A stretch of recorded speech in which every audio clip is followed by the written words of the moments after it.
Namo Ni Pho. Namo Bổn Sư Sư Gia Mâu Ni Phổ. Namo Bổn Sư Sư Gia Mâu Ni Phổ. Yang kami muliakan, anggota Sangga Agung Indonesia. Yang kami hormati, Ketua Majelis Budayana Indonesia Kota Metro beserta jajaran. Yang kami hormati, Ketua Wanita Buddhis Indonesia Kota Metro beserta jajaran. Yang kami hormati, Ketua Bulan Bahagia Kota Metro beserta jajaran. Yang kami hormati, Ketua Yayasan Buddha Gaya Indonesia Kota Metro beserta jajaran. Yang kami hormati, Ketua Wihara Buddha Dharma Dipa Kota Metro beserta jajaran. Yang kami hormati, pimpinan Gedung Pramuka Kota Metro. Yang kami hormati, Ketua Sekolah Minggu Buddhis Dhamma Gaya Kota Metro beserta jajaran. Yang kami hormati, para Pasaka Pasika Pandita, Bapak Ibu, Saudara-saudari sedharma yang berbahagia. Namo Sangyang Adi Budaya, Namo Buddhaya.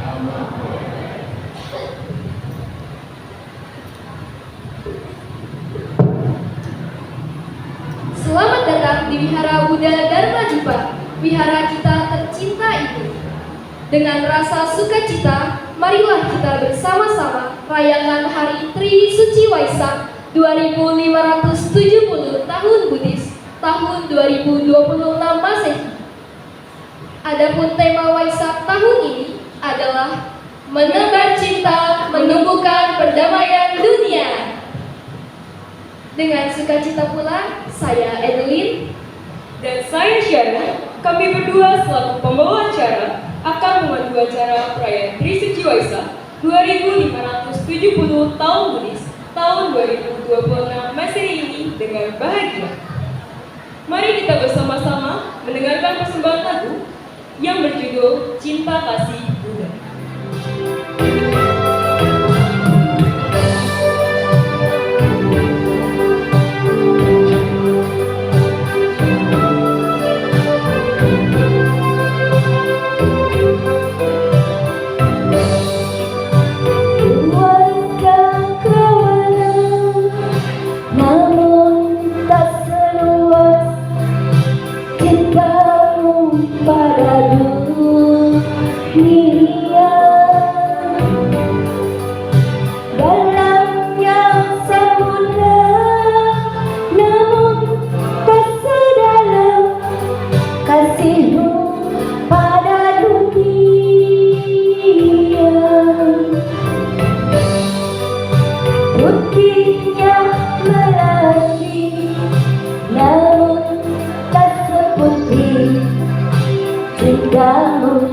Pada dunia besar di malaya, namun tak sebesar kasihmu pada dunia.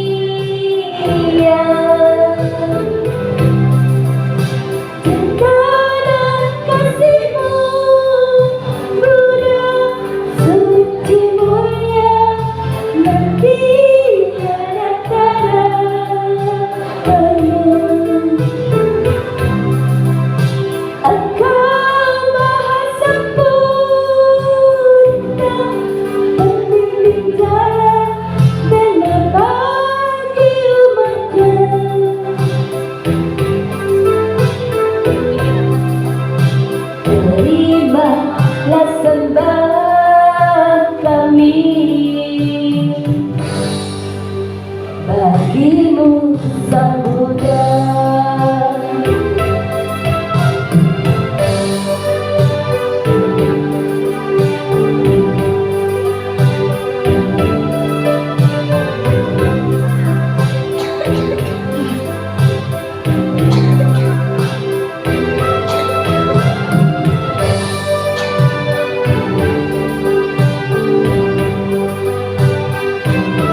buktinya melatih, namun tak seperti cintamu pada dunia. Besar Himalaya, namun tak sebesar kasihmu pada dunia.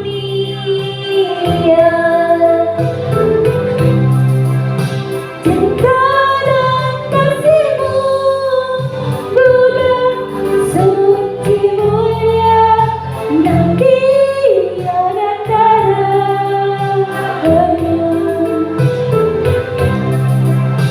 Engkau maha sempurna, pembimbing jalan benar bagi umatnya.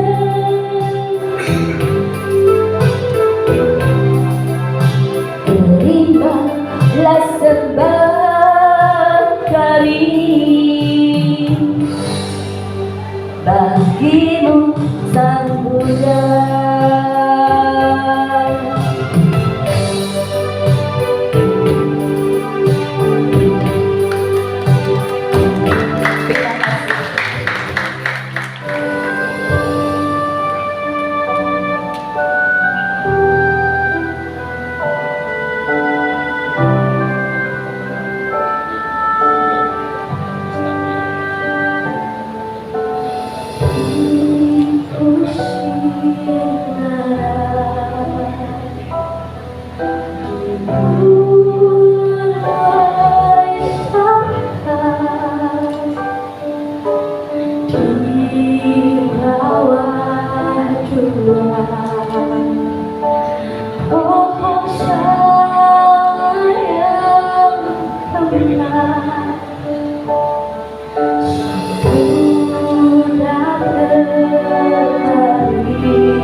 mencapai peramal sempurna.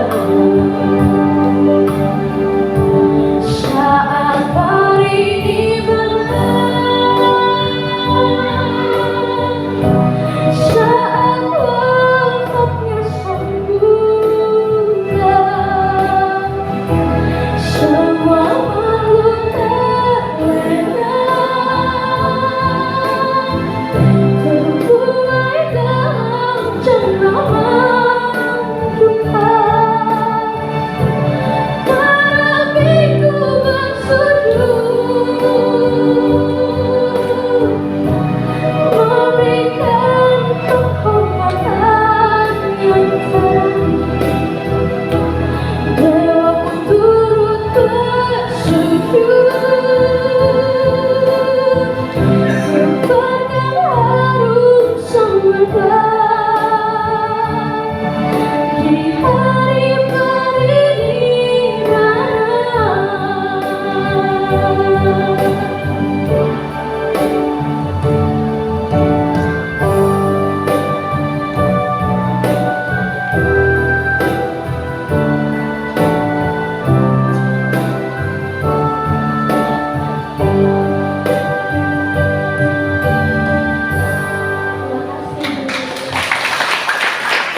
Adi Budaya, Namo Buddhaya.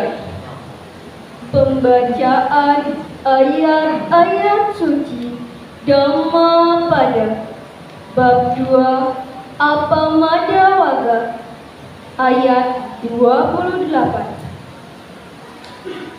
Pamadang apamadena yadan udati pandito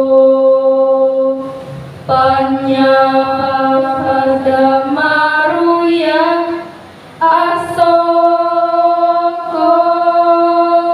sogining pajang pabatato abumate dirogale awekati, yang artinya ketika orang bijaksana menitipkan kemarahan dengan hari, orang yang telah bebas dari penderitaan ini akan mencapai menara kebijaksanaan, dari mana ia memandang orang-orang di bawahnya seperti orang memandang lebah dari puncak sebuah gunung.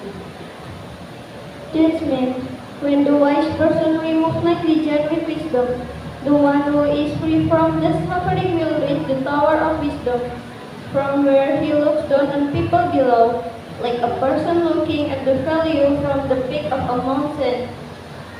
Ingkang tegesipun nalika tiyang ingkang wicaksana nyingkiraken kalalen kanthi kebijaksanaan, tiyang ingkang sampun uwal saking kasangsaran punika badhe gayuh kucaking kawicaksanan. Saking papan inggil punika piyambakipun mirsani tiang-tiang ing ngandhap kados dene tiyang ingkang mirsani lembah saking pucaking gunung. Sabbe sata bentu sukitata, semoga semua makhluk hidup berbahagia. Sadu, sadu, sadu. Namo Sang Hyang Adi Budaya, Namo Buddhaya.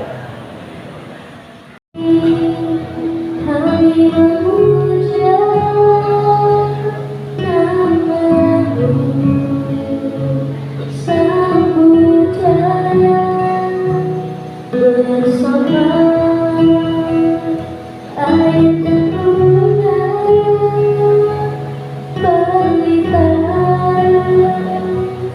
dan duka.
Persembahan puja.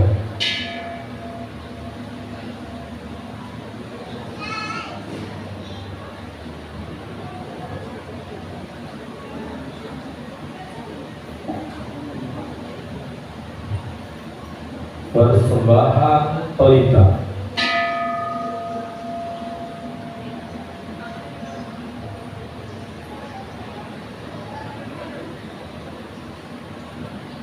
Dengan pelita yang memancarkan cahaya terang, penerangan yang melenyapkan kegelapan, kepada Buddha, cahaya tiga alam, penghalau kegelapan, aku memuja.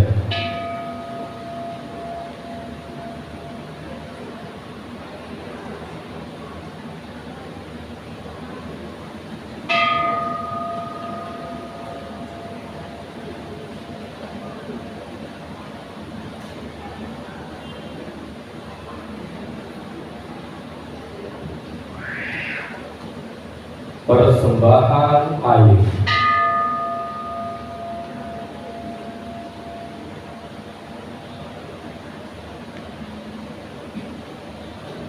Bante, perkenankan kami mempersembahkan air ini berdasarkan kasih sayang yang paling patut menerimanya.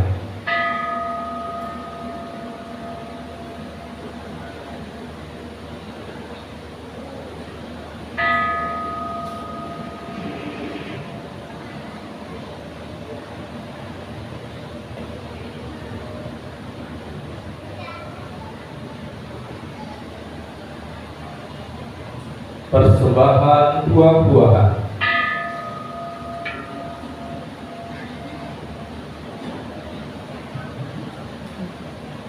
Bante, perkenankan kami mempersembahkan buah-buahan ini berdasarkan kasih sayang yang paling patut menerimanya.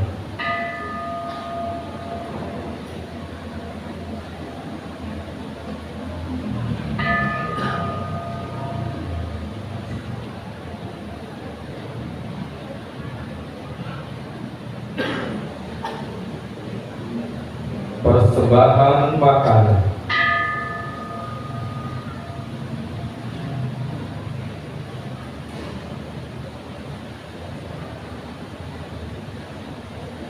Bante, perkenankan kami mempersembahkan makanan ini berdasarkan kasih sayang yang paling patut menerimanya.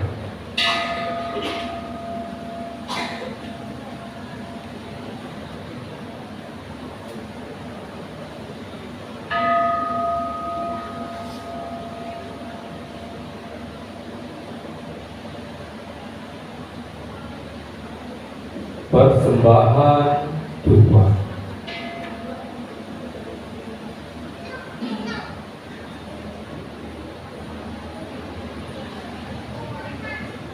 Dengan dupa yang harum semerbak, paduan unsur wewangian, aku menghormati Dia yang patut dihormati, tempat memuja yang tiada bandingnya.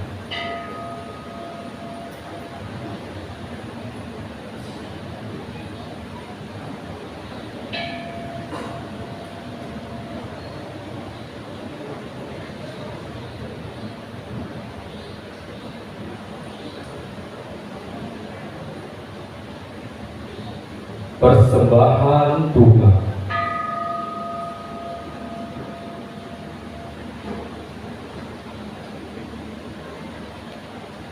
Sekumpulan bunga yang terpilih ini, segar warna dan harumnya, aku persembahkan di kaki Munida yang berupa bunga seroja suci. Dengan bunga-bunga ini, aku menghormati Buddha. Berkat jasa ini, semoga aku mencapai kebebasan. Seperti bunga yang akan layu, demikian pula badan jasmaniku mengalami proses pelapukan.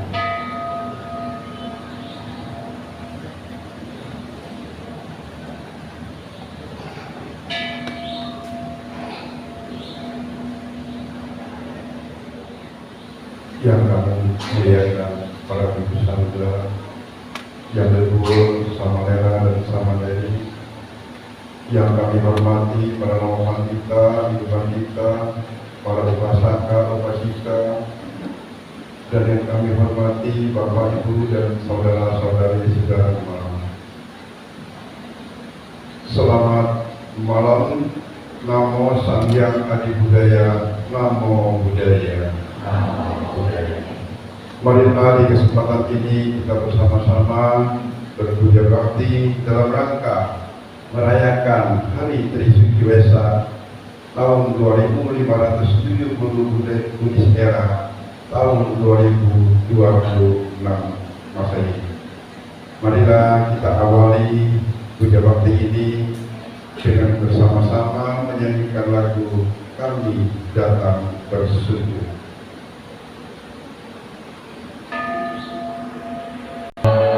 Junjungan kami Sang Buddha terpuji, kami datang bersujud padamu untuk berbakti. Hari tenang dan damai, tiada kebimbangan, merenungkan dharma-Mu yang agung dan mulia, menghayati dharma-Mu yang luhur dan mulia. Selanjutnya nama Karagata Sambil Penghormatan. Bagawa yang Maha Suci, yang telah mencapai keterangan sempurna, Dhamma telah dibabarkan dengan sempurna oleh Sang Bagawa. Sangga siswa Sang Bagawa telah bertindak baik di hadapan Buddha, Dhamma dan Sangga. Aku bersujud secara tuntunan. Arahang Sama Sambuddha Bhagawa. Arahang Sama Sambuddha Bhagawa. Buddhang Bhagavantang Abhivadiyemi. Buddhang Bhagavantang Abhivadiyemi. Namo Buddha.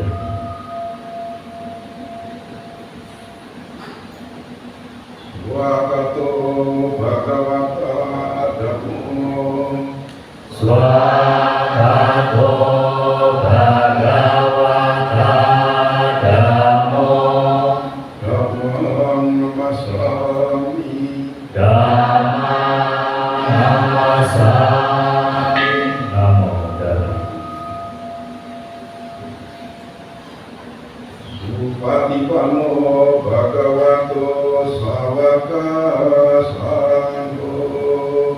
Supatipano Bhagavato Sawaka Sangho.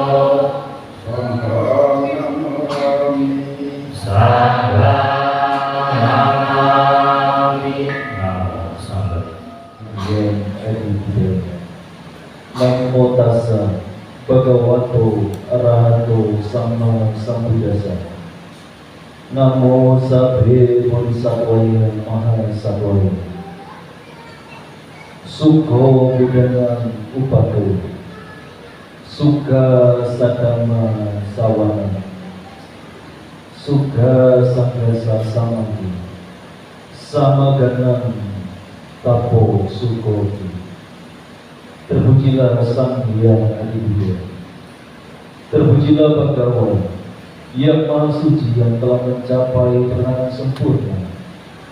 Terpujilah semua bodhisattva dan mahasatwa. Kelahiran seorang Buddha merupakan sebab kebahagiaan.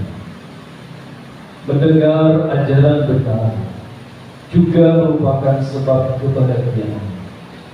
Berkumpulnya sangga dengan harmonis juga merupakan sebab kebahagiaan. Dan upaya mereka yang telah bersatu merupakan sebab kebahagiaan satu. Sangga yang dimuliakan, para pandita, anu pandita, upasaka, upasika, dan seluruh umat Buddha yang hadir pada malam hari ini. Selamat malam, Namo Sang Hyang Budaya, Namo Buddhaya. Ibu bapak dan saudara sekalian, malam hari ini tadi kita telah bersama melangsungkan Prakasina dan memandikan Pratima Bayi Siddhartha dalam rangka merayakan Trisuci Waisak 2570 tahun Buddhis. Ibu bapak dan saudara, bagi kita sebagai umat Buddha tentu sudah tidak asing lagi berkenaan dengan Trisuci Waisak. Tiap-tiap tahun kita memperingati dan juga merayakan, dan sepertinya hal itu menjadi rutinitas kita sebagai umat Buddha untuk merayakan sebuah hari besar.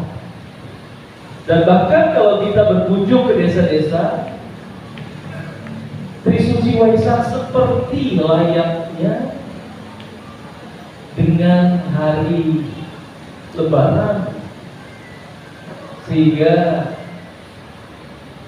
para umat Buddha menggunakan pakaian-pakaian yang baru, menyambut tamu, dan juga bersilaturahmi antara umat Buddha dan juga umat lainnya. Itu menjadi rutinitas tahunan.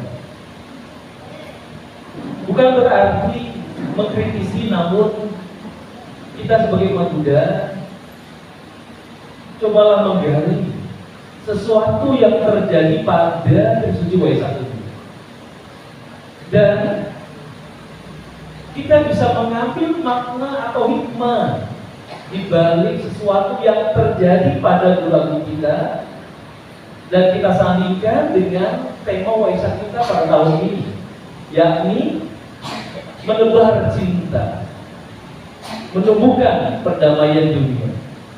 Adakah korelasinya? Adakah hubungannya dengan peristiwa yang terjadi pada guru agung kita? Ibu bapak dan saudara, tadi di depan saya mengutip ayat Dhammapada, Sukho Buddhana Upado. Kelahiran seorang Buddha merupakan sebab kebahagiaan. Kalau ibu bapak dan saudara sebagai seorang rumah tangga menikah, pasti yang diharapkan setelah menikah itu terjadi dalam waktu yang tidak terlalu lama memiliki keturunan. Apabila dalam waktu yang tidak lama memiliki keturunan, maka rumah tangga itu dinyatakan berhasil melangsungkan bahtera rumah tangganya. Namun apabila dalam waktu yang dinanti-nantikan tidak kunjung tiba, 1, 2, 3 tahun, menantu perempuan tidak kunjung hamil, mulailah menjadi sebuah pembicaraan di kalangan keluarga kecil, lalu kemudian merambat ke keluarga besar, merambat ke tetangga-tetangga kita. Padahal bisa saja pasangan itu sudah bertekad untuk tidak memiliki keturunan. Bahkan saya sewaktu di Myanmar, tour guide kami menikah kurang lebih sudah 10 tahun. Suaminya adalah seorang bisnismen, istrinya juga bisnismen ekspor impor Indonesia Myanmar. Namun setelah sekian lama mereka menikah tidak juga memiliki keturunan. Dan saya menduga bahwa mereka menganut paham free child, ya, generasi muda terbebas dari anak. Ya. Saya menduga itu, tetapi jawaban dia berbeda. Apa jawabannya? Kami berdua Bante memang sengaja tidak memiliki keturunan karena kami dalam setiap harinya selalu mempraktekkan atasila. Bayangkan kalau suami istri atasila, kapan melakukan hubungan seksual? Ya. Nah, tidurnya masing-masing. Jadi mereka menikah hanya sekedar untuk saling menjaga saja. Kalau dia perempuan sendirian karena memang anak satu-satunya, mantan duta besar orang tuanya dan putri satu-satunya. Yang laki-laki juga demikian. Jadi biar saling menjaga. Plus mereka menganggap bahwa para monastik yang ada di wihara, Samanera ataupun Sayale yang ada di situ merupakan anak asuhnya mereka semua.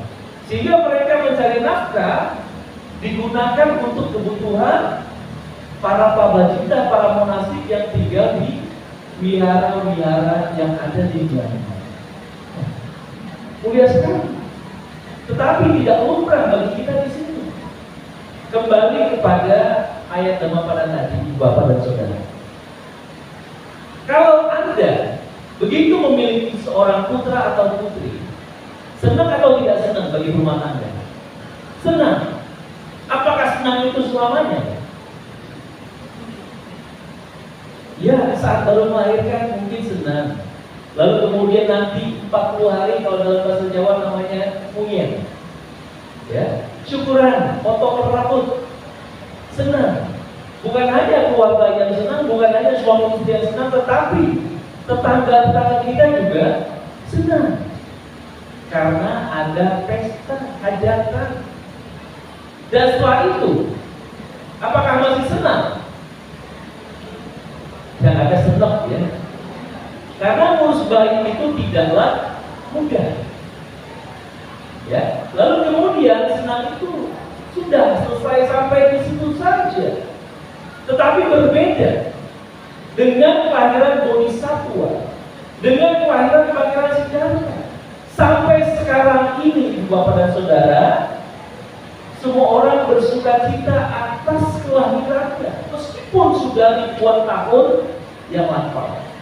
Dan bukan hanya orang India, bukan hanya orang di kampungnya, melebihi, melewati batas benua, jarak dan waktu.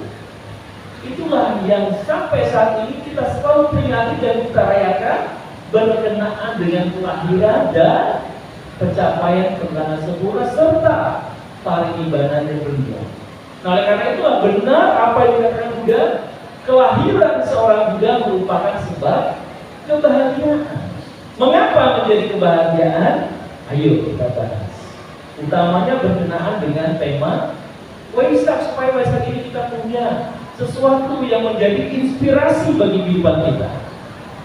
Nah, Ibu Bapak dan Saudara, setelah beliau dilahirkan, suatu ketika beliau menjadi remaja. Saat menjadi remaja, ada sebuah peristiwa di mana peristiwa itu sampai sekarang ini menjadi sebuah cerita yang menarik. Saat beliau berjalan-jalan di taman istana, tiba-tiba jatuh dari atas langit seekor. Ada tahu nggak ceritanya? Seekor apa yang jatuh? Kira-kira kalau dari langit yang jatuh itu apa? Burung. Ya, bisa burung, bisa angsa yang terbang dari langit kemudian jatuh. Kenapa jatuh? Karena ada seseorang yang memanahnya. Siapakah yang memanahnya? Sopo, ayo, anak SMP. Siapa yang memanahnya? Dewadatta, pinter ya. Yang memanah Dewadatta. Lalu kemudian yang memanah ini hadir mencari angsa tersebut yang telah dipanah, dan ternyata ditemukan oleh Pangeran Siddhartha. Kira-kira kalau angsa ini diperebutkan oleh dua orang, siapakah yang menjadi pemiliknya? Semua punya argumennya masing-masing. Karena saya yang memanah, maka angsa ini punya saya. Karena dia jatuh di depan saya, maka ini punya saya. Sehingga mereka berdua berdebat, dan akhirnya tidak ada yang mau mengalah, sampailah kepada persidangan kerajaan. Meskipun tanpa pengacara, Pangeran Siddhartha ternyata memenangkan perkara tersebut dengan satu jawaban. Apa jawabannya? Apabila angsa ini mati, maka dia menjadi milik orang yang berupaya untuk membunuhnya. Apabila angsa ini hidup, maka dia akan menjadi milik orang yang menyelamatkannya. Dan saat itu angsanya masih hidup. Jadi punya siapa? Punya Pangeran Siddhartha yang berupaya untuk menyelamatkannya. Nah, itu Bapak dari peristiwa ini. Apakah yang bisa kita petik hikmahnya? Beliau menebar apa? Menebar cinta. Menebar cinta pada siapa? Kepada seekor angsa yang merupakan makhluk hidup. Nah, itulah cintanya Pangeran Siddhartha. Lalu kemudian setelah beliau menjadi dewasa, setelah beliau menikah, kemudian beliau memiliki sebuah permintaan kepada ayahnya untuk keluar dari istana, mengunjungi rakyatnya. Begitu beliau mengunjungi rakyatnya, yang pertama kali beliau lihat, ada berapa penglihatan ibu bapak dan saudara? Satu atau dua? Satu atau dua?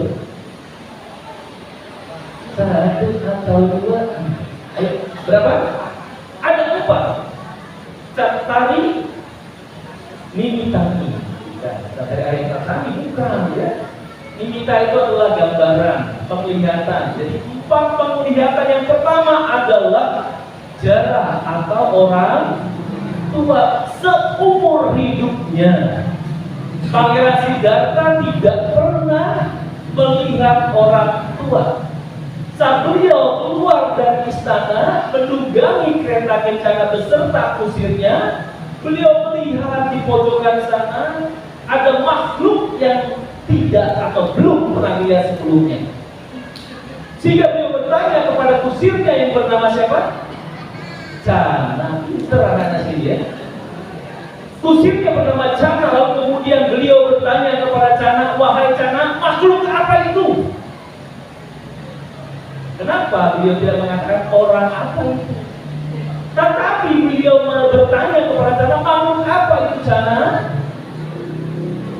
Saya belum pernah melihat sebelumnya. Makhluk seperti itu, seperti manusia tapi badannya bongkok plus kakinya 3. Ya, cap kaki 3. Lalu apa jawaban Cana? Wahai pangeran, itu adalah orang yang usianya sudah tua. Lalu dia bertanya kembali, apakah saya bisa tua? Ya pangeran, Anda juga pasti tua dan semua makhluk pasti akan mengalami yang namanya penuaan. Sekarang ibu bapak yang usianya sudah di atas 40, yang sudah bocah ke atas, sebelum datang ke wihara pasti mandi dulu, betul atau tidak? Begitu selesai mandi berkaca, betul atau tidak? Begitu berkaca melihat wajah Anda, ya, mengamati secara seksama, ternyata di dahi sudah mulai ada kerutan-kerutan yang mulai dalam dan lebar. Di pipi Anda yang dulu nampak kencang sekarang sudah mulai kendur dan nampak tidak menarik lagi. Sehingga begitu berkaca, melihat wajah Anda sendiri yang seperti itu bentuknya. Pertanyaan saya, senang atau tidak senang? Tidak senang. Bagaimana caranya supaya Anda senang? Menutupi kenyataan itu dengan sesuatu yang menurut Anda bisa menutupinya. Ya, dengan make up yang mungkin lebih tebal dari dempul. Dengan berbagai macam upaya Anda lakukan itu, sebab apa? Menjadi tua tidaklah menyenangkan. Itulah yang apa yang dirasakan oleh Pangeran Siddhartha. Kalau kita lihat orang tua biasa atau tidak? Biasa. Tetapi begitu Pangeran Siddhartha melihat orang tua, beliau tertegun. Beliau merasa bahwa menjadi tua itu adalah sebuah penderitaan. Dan kita rasakan sendiri sekarang. Ya, saya memperhatikan yang kakinya dari tadi sudah mulai geser kanan, geser kiri, mau selonjoran ke enak hati, ya. Itu adalah salah satu tanda-tanda penuaan. Artinya apa? Ada ketidaknyamanan di situ. Sewaktu masih muda 1 jam, 2 jam bersila aman. Tapi sekarang sudah gocap, rasanya sudah tidak seperti dulu lagi. Nah, itulah yang dirasakan oleh Pangeran Siddhartha. Beliau berempati terhadap apa yang dia lihat. Itu penglihatan pertama. Lalu kemudian ibu bapak saudara, ini mic-nya kadang besar, kadang kecil ya. Gak enak ya, saya juga gak enak ngomongin. Penglihatan yang kedua, apa yang beliau lihat? Sewaktu beliau keluar kedua kalinya dari istana, beliau melihat ada orang yang lemah berbaring di pinggiran tembok sudut rumah orang, tanpa ada orang yang memperdulikannya. Lalu kemudian beliau bertanya kembali kepada Channa, wahai Channa, apakah yang sedang dilakukan orang itu? Lalu Channa mengatakan, Pangeran, dia orang yang sedang sakit. Apa itu sakit? Karena sakit itu adalah orang yang menderita ketidakseimbangan dalam jasmani maupun batinnya, sehingga bisa sakit. Lalu pertanyaan kembali, apakah saya juga bisa sakit? Iya Pangeran, Anda juga bisa sakit. Saya ini banyak uang, apakah dengan uang saya tidak bisa menghilangkan penyakit? Tidak bisa. Sehingga apa ibu dan saudara, itulah yang membuat Pangeran Siddhartha berempati terhadap orang yang sedang sakit. Kalau kita ibu bapak dan saudara lihat orang sakit, biasa enggak? Biasa. Bahkan kalau kita begitu mengunjungi sahabat kita, mengunjungi saudara kita, mengunjungi orang yang sedang sakit di rumah sakit, selesai pulang dari rumah sakit dalam mobil bersama-sama, apakah kita muncul rasa empati? Sambil mengurut dada yang ada ya, Omnitofon, saya masih sehat. Yang sakit baru sicap, saya sudah bocah. Dia udah kena gagal ginjal, udah kena cuci darah, sudah kena stroke. Saya masih sehat. Amin toko. Anda bersyukur atas apa? Atas penderitaan orang lain. Betul atau tidak? Suka begitu kan? Suka membandingkan gitu kan? Nah, itulah yang terjadi. Tetapi berbeda dengan Pangeran Siddhartha. Begitu melihat orang sakit, beliau berempati. Sakit itu penderitaan. Siapa di antara kita yang tidak pernah sakit? Saya dengar tadi ada yang batuk-batuk, termasuk saya batuk-batuk. Batuk itu nggak nyaman. Apalagi kalau Anda bilang kepala sakit, mau belajar juga nggak bisa belajar, mau cari uang juga males, hitung duit salah-salah terus, betul atau tidak? Ya, oleh karena itulah ibu bapak dan saudara, kalau sakit enaknya tidur, dan sakit itu tidaklah nyaman. Coba bayangkan kalau ibu dan saudara pernah mengalami sakit gigi. Siapa yang sakit gigi di sini pernah mengalami? Pernah. Kalau ibu bapak pernah sakit gigi, biasanya mendengar gambang kromong teh manis, ya, enak didengar sambil living. Tetapi begitu sakit gigi tetangga nyetel gambang kromong, waduh, ya, datang ke rumahnya marahin sambil, ya, sambil ngoceh-ngoceh. Lu kamu gak tahu diri kalau sakit gigi? Siapa yang tahu sakit gigi, kan? Nah, oleh karena itulah ibu dan saudara, sakit itu menderita, sehingga Pangeran Siddhartha berempati atas rasa sakit itu. Lalu kemudian untuk yang ketiga, beliau melihat ada arak-arakan, tetapi arak-arakan itu tidak disertai dengan canda tawa. Ya, arak-arakan canda sambil bercerita sambil tertawa, iya kan? Namun saat itu beliau melihat ada orang ditandu dan disertai dengan iring-iringan sambil menangis. Lalu kemudian beliau bertanya kepada Cana, wahai Cana, mereka sedang melakukan festival apa itu? Karena selama hidupnya beliau tidak pernah melihat orang mati. Mengapa mereka sambil menangis, Cana? Lalu Canda mengatakan, wahai pangeran, mereka sedang melakukan upacara perkabungan nyangseng dari rumah duka maupun krematorium. Keluarganya menderita ditinggalkan oleh orang yang dicintainya. Lalu Canda, apakah saya juga akan mati? Ya pangeran, Anda juga akan mati.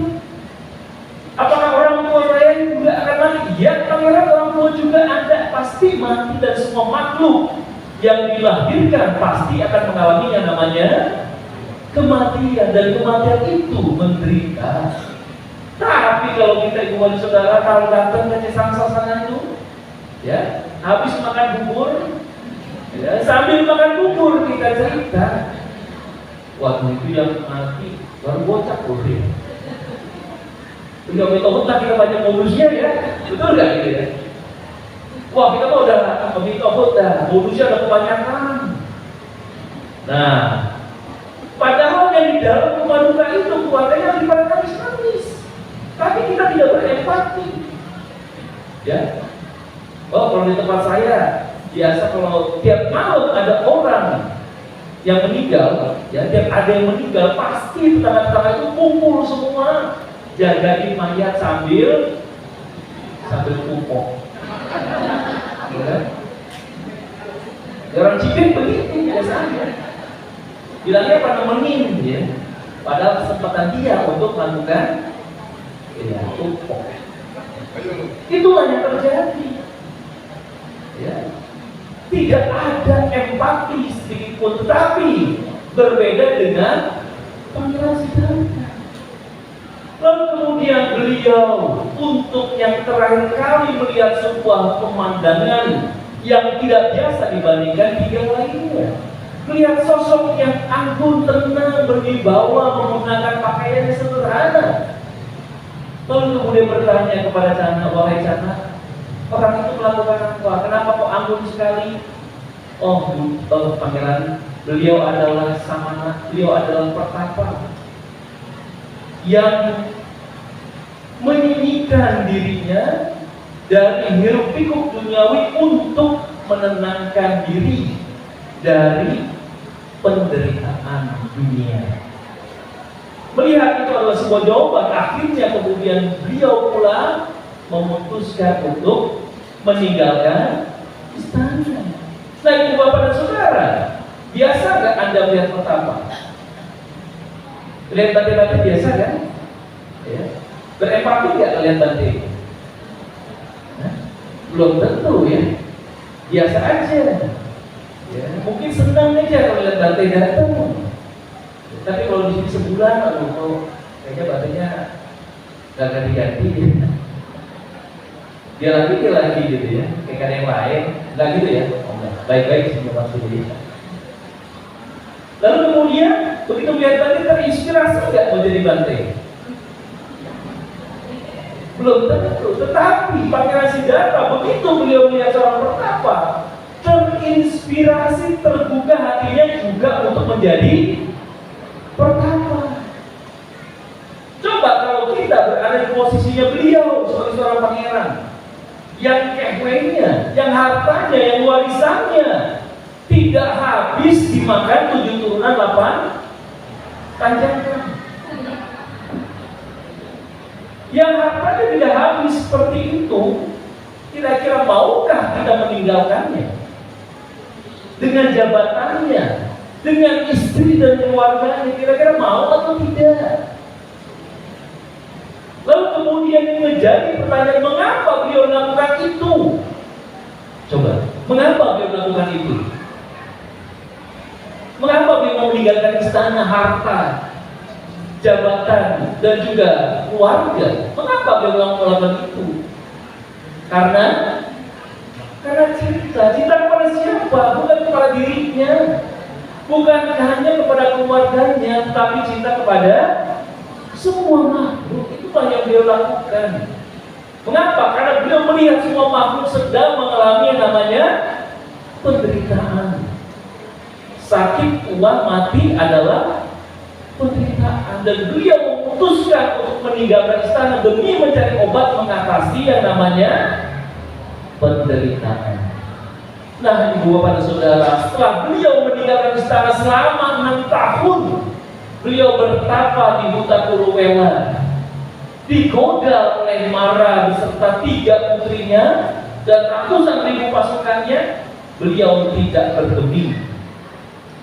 Bayangkan, digoda oleh 3 putri yang cantik tidak bergeming. Kalau saya digoda 3 putri, nggak tahu ya.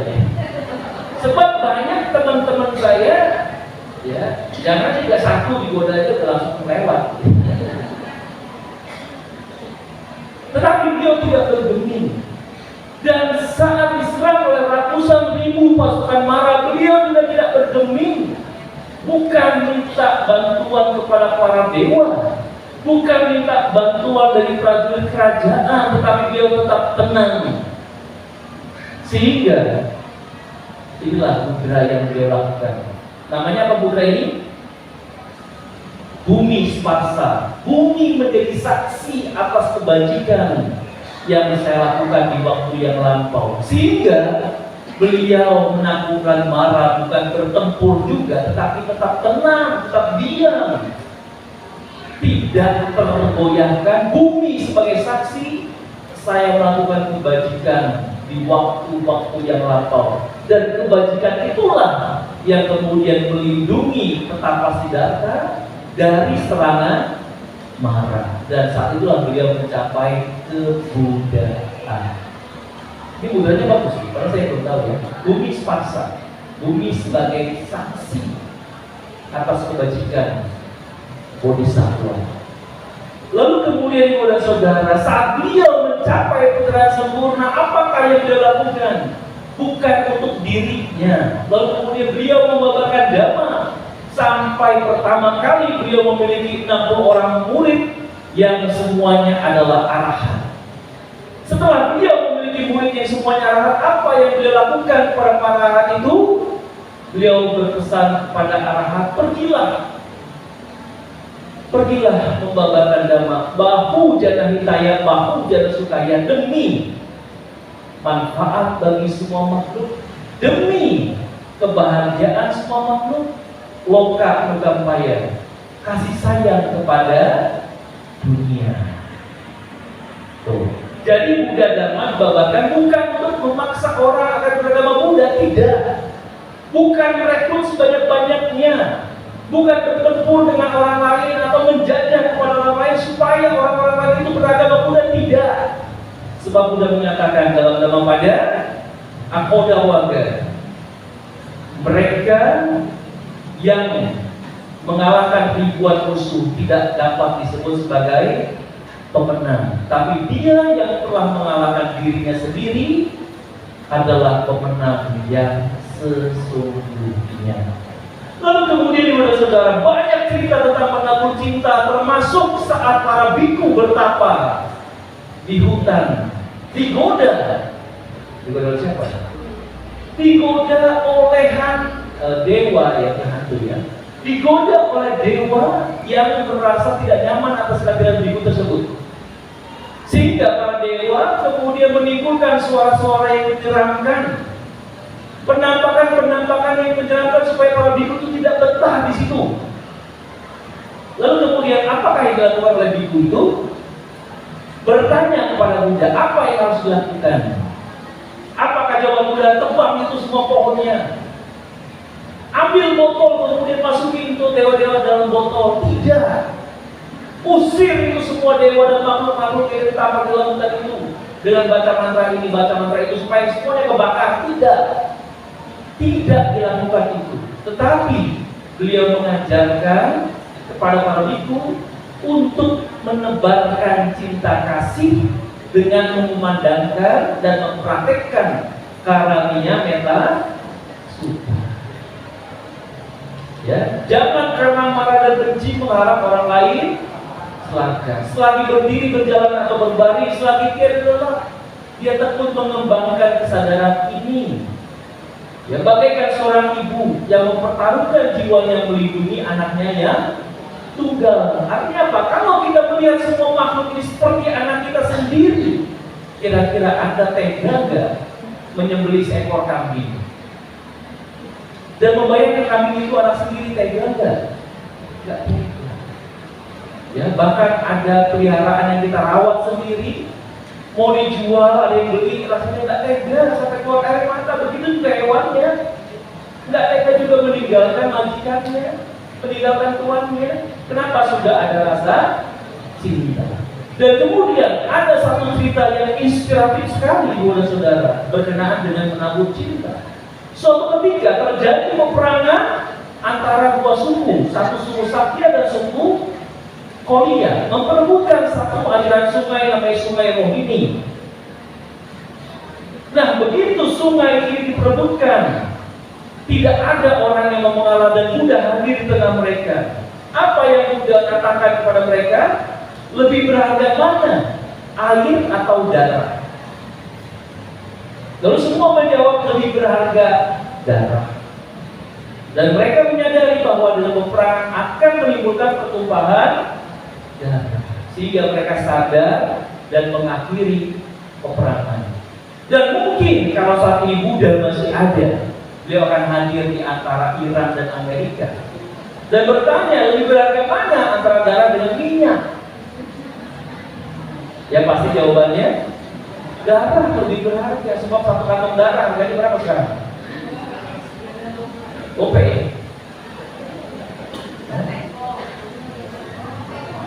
Apa? Donald Trump nggak pernah ambil. Ya kurang lebih harganya sampai atau gopek lah ya, ganti kantong darah setiap bulan. Kantongnya yang mahal. Satu kantong. Jadi karenanya kepada saudara, itulah cinta kasih. Itulah cara Buddha menebar cinta. Dan termasuk saat beliau sedang parinibbana, sebelum beliau mencapai parinibbana, apa yang beliau pesankan kepada kita semua? Apa yang beliau katakan?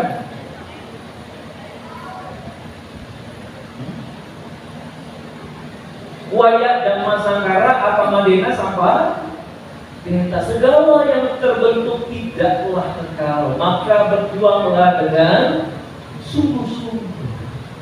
Ya. Jadi ibu bapak dan saudara, kekayaan fisik yang rupawan, segala sesuatu yang kita miliki yang terkondisi di dunia ini, semuanya tidak kekal. Ayo kita berjuang dengan sungguh-sungguh supaya kita tidak menderita kalau hal itu terjadi. Maka sekarang saya enjoy aja, rambut rontok ya enjoy aja, nggak usah diobati, ya. Ya biarin aja kan, bagus ya. Ini rambutnya putih, nggak usah disemir, bagus itu kan. Ya kayak di rumah duka kemarin saya bilang apa? Telah meninggalkan dunia, kita bagus gitu. Ya. Lalu kemudian ada hal-hal tertentu yang seharusnya membuat kita bersedih, menangis karena penderitaan itu terjadi di hadapan kita.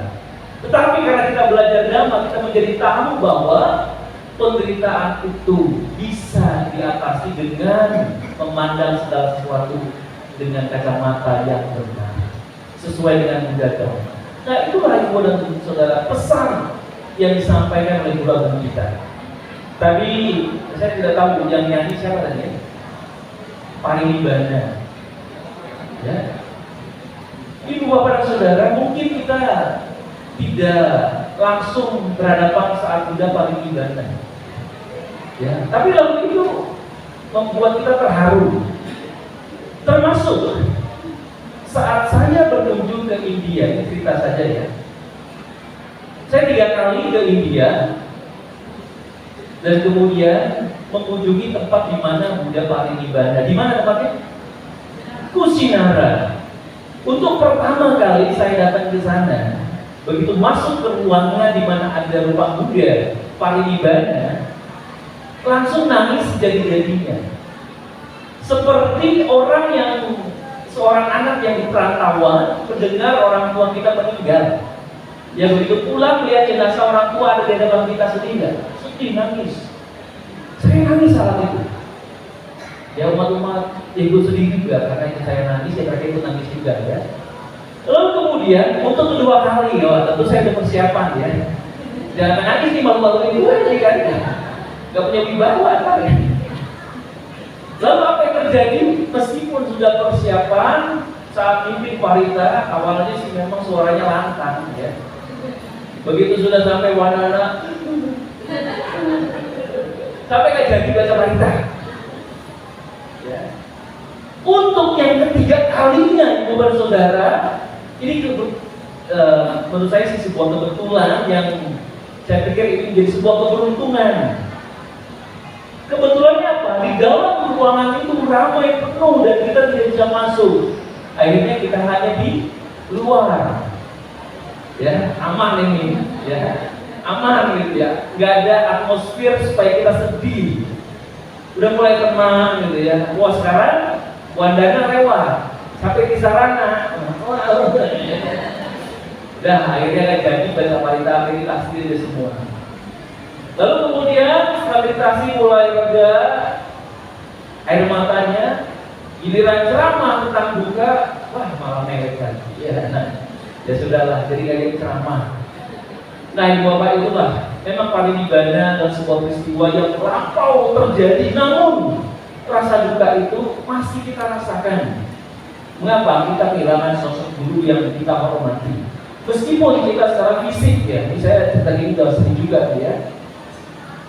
Meskipun kita secara fisik tidak bertemu langsung dengan beliau, mungkin saat bertemu juga kita menjadi semut atau menjadi kecewa ya saat beliau Parinibbana. Namun sampai saat ini kita masih beruntung, bersyukur bisa mengenal Dhamma.